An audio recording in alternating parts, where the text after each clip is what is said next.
ऐसे कुछ पढ़ी थी आपने? अभी भी याद नहीं है? आपको सर हमारे सिलेबस में नहीं थी, इंटरनेशनल बोर्ड का सिलेबस था आप लोगों के, और आपकी ऐसी कहानियां नहीं लगी। ये बहुत अच्छी कहानी है जो सबसे पहले वाली थी। कौन सी है? एक पत्रकार होता है, हरिद्वार जाता है ना, गंगा के किनारे कहीं पर किसी शहर में घटना है, और वो पत्रकार साधु बाबा जीते रहते हैं वहां पर, उन पे रिसर्च करता है। और एक दिन वो नोटिस करता है कि एक साधु बाबा दिसंबर के महीने में सुबह सुबह 4 बजे कड़कड़ाती ठंड में गंगा नदी में नंग धड़ंग खड़े होकर स्नान करते हैं।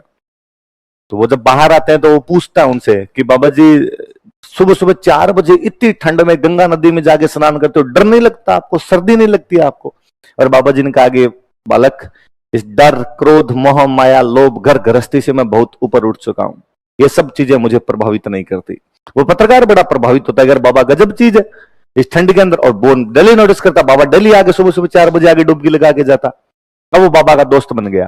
तो एक दिन बाबा जी ने उसको कहा, इधर आते हुए कहानी सुनाता हूं। बाबा जी उसको एक कहानी सुनाते हैं कि एक गांव में 2 भाई थे। बड़े भाई की शादी हो चुकी थी, मम्मी पापा उनके थे नहीं, छोटा भाई पढ़ाई करता था। बड़े भाई का एक ही सपना था, मेरा छोटा भाई पढ़ाई करके नौकरी लग जाए। गांव में अकाल पड़ा, मजदूरी बची नहीं, खेत में अनाज नहीं हुआ, कर्जा हो गया। कर्जा हो गया तो लोग मांगने के लिए घर आने लग गए। तो वो जो बड़ा भाई था वो पत्नी को एक दिन कहता है कि मुझे कमाने के लिए बाहर जाना पड़ेगा, पर मैं तुझे बाहर से पैसे भेजता रहूंगा कमा के, तू छोटे भाई की पढ़ाई मत छुड़वाना, इसको पढ़ने देना, इसको सरकारी नौकरी लगानी है अपने। भाभी ने कहा ठीक है। वो चला गया बड़ा भाई। तो अगले दिन कोई मांगने वाले आए तो उसकी वाइफ ने कहा भाई वो तो गया बाहर, जब आएगा तब पैसे ले लेना। गांव वाले वापस चले गए। 3-4 महीने बड़े भाई ने पैसे भेजे बाहर से, 3-4 महीने पैसे भेजता रहा, तब तक उनका घर ठीक चलता रहा। 3-4 महीने बाद पैसे आने बंद हो गए। तो अब उसे लगा अब क्या किया जाए, तो उसके पास जो बचत पड़ी थी, गहने पड़े थे, उसने वो बेचे, उससे घर चलाया। 3-4 महीने में वो खत्म हो गए। अब क्या किया जाए? तो बेचारी भाभी जो होती है वो मजदूरी करती है, और मजदूरी करके अपने उस देवर को पढ़ाती है, क्योंकि उसका पति कह के गया था भाई इसकी पढ़ाई नहीं छूटनी चाहिए। फाइनली कई साल बीत जाते हैं, बड़ा भाई लौटता ही नहीं है, छोटे वाला भाई बड़ा हो जाता है, सरकारी नौकरी लग जाता है।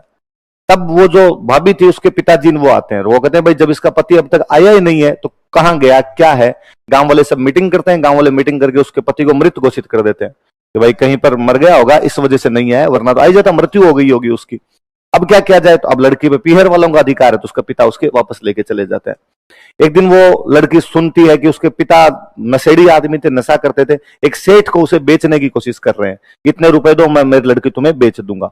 और उसे लगता है यार इसके साथ बेच तो कैसे सकते हैं, क्या करे बेचारी, तो भाग जाती है वहां से। भाग के कहां जाए? तो वापस अपने ससुराल आती है अपने देवर के पास, और उसको आगे बताती है भाई ये घटना मेरे साथ ऐसे ऐसे हुई। तो मत क्या कर सकता हूँ, आपके पिता का अधिकार है, वो जैसा चाहेंगे करेंगे। तो वो कहती तुम मेरे से शादी कर लो।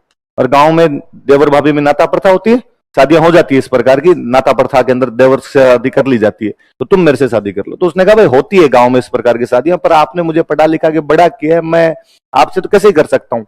फिर गांव वालों की मीटिंग बैठी, गांव वालों ने कहा कि ये कंडीशन है तो तुम्हें शादी कर लेनी चाहिए। और देवर भाभी शादी कर लेते हैं, उनके बच्चे हो जाते हैं। काफी साल बाद बड़ा भाई लौटता है,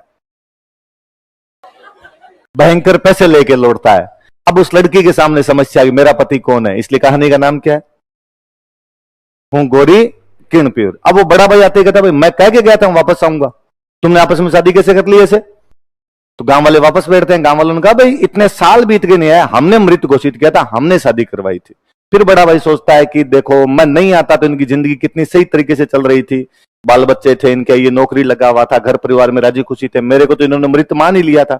मैंने आके इनकी जिंदगी में व्यवधान उत्पन्न किया। वो भयंकर पैसे लेके आया था, भयंकर पैसे लेके आया था। वो रुपए पैसे सारे वहां से छोड़ के वापस चला जाता है। तो वो दोनों भाई तुम अपनी जिंदगी जियो। बाबा जी ये कहानी पत्रकार को सुनाकर चले जाते हैं। अब पत्रकार सोचता है कि बड़ा भाई बाबा जी तो नहीं है क्योंकि उसने कहा था कि मैं घर गृहस्थी मोह माया काम क्रोध इनसे तो बहुत ऊपर आ गया हूं, ये तुच्छी चीजें मुझे प्रभावित नहीं करती है। किसी आदमी को ऐसा झटका लगे, उसको गंगा नदी का ठंडा पानी तो क्या ही लगे उस आदमी का